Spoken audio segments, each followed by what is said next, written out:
सभी को नमस्ते, प्रणाम, हर हर महादेव। तो दोस्तों, मैं पुष्पा तिवारी आप सभी के बीच में एक सच्ची घटना लेकर आई हूँ और आप लोग सुनोगे तो आप लोग का दिल दहल जाएगा, रूह कांप जाएगा। और ये घटना है मुंबई महाराष्ट्र, यानी थाना। थाना एक इलाका पड़ता है, शहर है बड़ा ही। वहाँ से एक है बदलापुर। थाने से अगर आप जाएंगे तो आता है बदलापुर, एक छोटा सा शहर है। वहाँ की कहानी मैं आप लोग को सुनाने जा रही हूँ। और एक कहानी, एकदम कहानी नहीं है, सच्ची घटना है दोस्तों। तो मैं आप लोग को बताऊंगी, तो आप लोग मेरी बातें गौर से सुनिएगा। और सबसे पहले तो हमारे ब्लॉग में आप सभी का स्वागत है। और दोस्तों, मैंने भी सुना, देखा, मेरा भी दिल दहल गया। और मैं तो मुंबई में ही हूँ, यानी महाराष्ट्र में ही मैं रहती हूँ। तो आप लोग को ये घटना बताने जा रही हूँ, तो ध्यान से सुनना। तो दोस्तों, मैंने बताया ना, मुंबई महाराष्ट्र, थाने के बाद एक छोटा सा शहर पड़ता है बदलापुर। तो ये बदलापुर की कहानी है, आप लोग गौर से सुनिए। बदलापुर में एक 4 साल की बच्ची पढ़ाई करती है। बहुत बड़ा स्कूल है, उसको बहुत अच्छा स्कूल लोग बोलते हैं। कम से कम 1200-1300 वहाँ पे बच्चे बच्चियाँ पढ़ते हैं। तो उसके बाद पढ़ते थे तो एक लड़की क्या की, 4 साल की बच्ची थी, वो स्कूल जाती थी, आती थी। उसके बाद अगस्त, यानी 13-14 अगस्त, जुलाई के बाद ये अगस्त ही चल रहा है दोस्तों। तो अगस्त 13-14 अगस्त को, जब 13 को उनकी मम्मी बोलती हैं कि बेटा फटाफट चलो स्कूल, रेडी हो जाओ। तो वो जाती है स्कूल, मम्मी लेके जाती थी, लेके आती थी। उसके बाद 13-14 गई, फिर 15 अगस्त आ गया।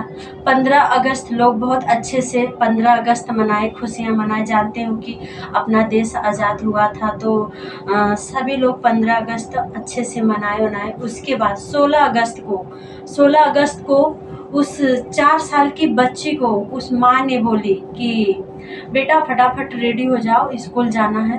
तो बोलती है नहीं मम्मा, आज नहीं जाना है। तो मम्मा बोली क्यों नहीं जाना है? तो बोलती है नहीं मम्मा, आज हमें स्कूल नहीं जाना है, प्लीज़ आज मत जाने दो ना, रहने दीजिए, मुझे घर पे रेस्ट करने दीजिए। तो माँ परेशान हो जाती है कि मेरी बेटी ऐसा तो कभी नहीं बोली कि मम्मा आज मुझे स्कूल नहीं जाना है, और प्लीज़ आप मुझे परेशान मत करिए, आज मुझे जाना ही नहीं है। तो माँ ने ज़्यादा जब प्रेशर डाली तो वो रोने लगी और बोलती है कि मम्मा प्लीज़, मैं आपसे बोल रही हूँ ना कि मुझे स्कूल नहीं जाना। माँ काफ़ी परेशान हो गई। तो उसकी वो जो 4 साल की बच्ची है ना, उसकी एक सहेली और रहती थी, वो भी शायद 4 ही साल की थी। तो दोनों साथ में ही क्लास में पढ़ाई करते थे। तो उसकी मम्मी गई, उससे मतलब ऐसी बात की कि आज बेटी स्कूल नहीं जाना चाहती है, और बोलती है कि नहीं मम्मा, आज हमें आराम करना है। तो उस लड़की की भी माँ यही बोलती है कि आज मेरी भी बेटी यही बोल रही है कि मम्मा मुझे स्कूल नहीं जाना है, आज मुझे आराम करने दीजिए। सेम आपकी ही कहानी मेरी बेटी भी बोल रही है, यानी आपकी भी बेटी बोल रही है, मेरी भी बेटी बोल रही है। तो उन दोनों माँओं के अंदर कुछ खटक हुआ। तो आई और अपने बेटियों से प्यार से पूछने लगी कि क्या हुआ, आप स्कूल क्यों नहीं जाना चाहती हो? यानी खाने पीने का चॉकलेट, मतलब एक छोटे, देखिए बच्चे रहते हैं तो आप छोटा सा लालच दो ना कि आप स्कूल चलो, मैं ये दूंगी खाने के लिए, वो दूंगी, आज आपके लिए ये बनाऊंगी। तो माँ ने बहुत प्यार से इस तरह बहलाया फुसलाया और पूछा।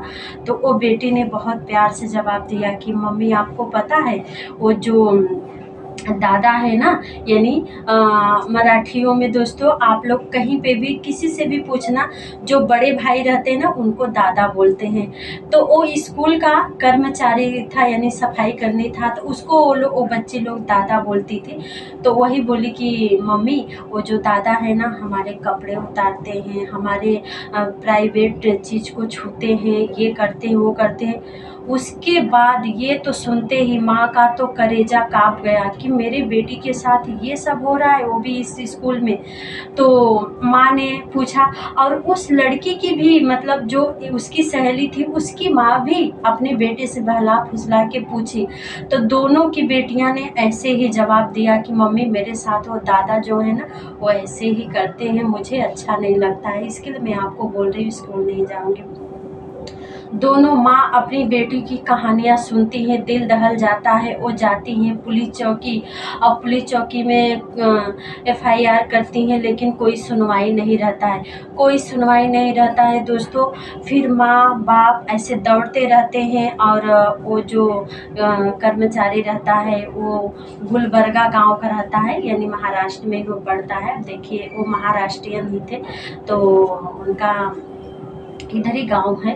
तो उसके बाद उनके ऊपर FIR वगैरह करते हैं, पर कोई सुनवाई नहीं रहता है। उसके बाद 20 अगस्त को मतलब माँ बाप परेशान हो जाते हैं, धरना पे उतर जाते हैं, बहुत कुछ करने के लिए उतर जाते हैं कि ऐसा क्यों हो रहा है। धीरे धीरे ये अपने महाराष्ट्र में ये सब बात पता चलता है और माँ बाप बहुत गुस्सा होते हैं, बोलते हैं मेरे एक छोटी सी बच्ची के साथ बताइए स्कूल में ये सब हो रहा है, बताइए लड़कियाँ कहाँ सुरक्षित हैं। चाहे वो 4 साल की हैं, चाहे 5 साल की हैं, या 10 साल की हैं, 20 साल की हैं, 30 साल की हैं, चाहे 40 साल की, कहीं पे भी नहीं सुरक्षित है। बताइए, एक के बाद घटना हो ही रहा है। मतलब नया अपडेट आ रहा है दोस्तों, सुनने को मिल रहा है, देखने के लिए मिल रहा है। बताइए, पहले तो कलकत्ता में ये सब सीन हुआ कि रेप, मर्डर, हत्या, उस लेडीज को अभी न्याय नहीं मिला है, किसी के दिल में जो आग लगी है बुझा नहीं है। उसके बाद वो तो चल ही रहा है, साइड में रख दीजिए। उसके बाद ये महाराष्ट्र का आप घटना सुनिए। बताइए, बोलते हैं बाथरूम में लेके जाके करता था, वो करता था। तो बताइए लड़कियां कहाँ सुरक्षित है? किसको किसको आप फांसी दोगे? कब लोग सुधरेंगे? लड़के लोग कब सुधरेंगे? इतना देख रहे हैं कि कलकत्ता में इतना बुरा हादसा हुआ, वो तो देखा ही होगा, फिर भी नहीं सुधर रहा है, और 4 साल की बच्ची के साथ ये सब कर रहा है। तो बताइए, तो आप लोग ऐसे अपराधियों से कड़ी सजा दिलवाइए, और जहाँ पे अपनी बेटी बहन सुरक्षित नहीं है वहाँ पे आप लोग सुरक्षित रखिए, कड़ी से कड़ी कार्रवाई कीजिए। और उस माँ बाप को मैं बोलना चाहती हूँ, अगर आपकी बेटी स्कूल आप लोग लेके जा रहे हो तो अपनी बेटियों को बहला फुसला के प्यार से पूछिए और जाइए स्कूल में। ऐसा नहीं कि बच्चे चले गए स्कूल में तो आप लोग सोच रहे हो कि मेरे बच्चे स्कूल में गए हैं पढ़ाई करने के लिए। नहीं, एक बार आप जाइए, पता करिए कि मेरा बच्चा सच में स्कूल में पढ़ाई कर रहा है या उसके साथ और कुछ हो रहा है। अभी आपकी बेटी नहीं बताती, उस माताओं को मैं बोलना चाहती हूँ, अगर आपकी बेटी से आप बहला फुसला के नहीं पूछते तो आप तो यही भरम में रहते ना कि मेरी बेटी नहीं जाना चाहती है, उसको पढ़ने का लगता है आज मन नहीं है इसके लिए। तो आप लोग ने इतना बहला फुसला के उससे पूछा तो वो बताई तो सच्चाई बाहर आया। तो आप लोग ऐसे लोगों को फांसी दिलवाइए, ताकि ये सब हरकत करने से पहले उन लोग की रूह कांप जाए। जो लड़कियों को गलत नज़र से देखेगा उसको फांसी के फंदे पे ही लटकना पड़ेगा, फांसी पे ही लटकना पड़ेगा। आप लोग जितना अत्याचार करोगे, जितने अत्याचार इस दुनिया में लोग करेंगे, सबको फांसी होना चाहिए। और मोदी जी आप सबको फांसी दीजिए, क्योंकि लड़कियों पे इतना अत्याचार नहीं सह सकती हैं लड़कियां।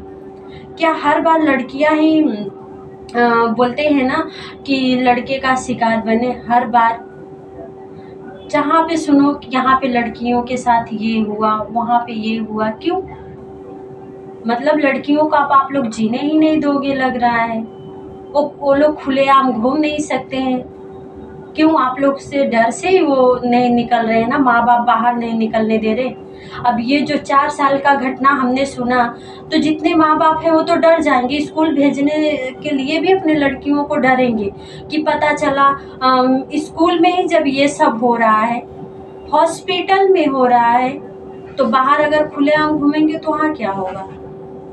इससे अच्छा तो रोड पे लड़कियाँ सुरक्षित है, ना दवा खाना में सुरक्षित है, ना स्कूल में सुरक्षित है, ना ऑफिस लाइन में सुरक्षित, कहीं नहीं है। रोड पे चल रही हो तो इससे अच्छा तो वहाँ पे सुरक्षित है वो। तो आप लोग ऐसा ना करिए। और छोटी बच्ची है, कम से कम उसको तो बख्श दिए होते। वो क्या बिगाड़ी थी, वो जा रही थी पढ़ाई करने।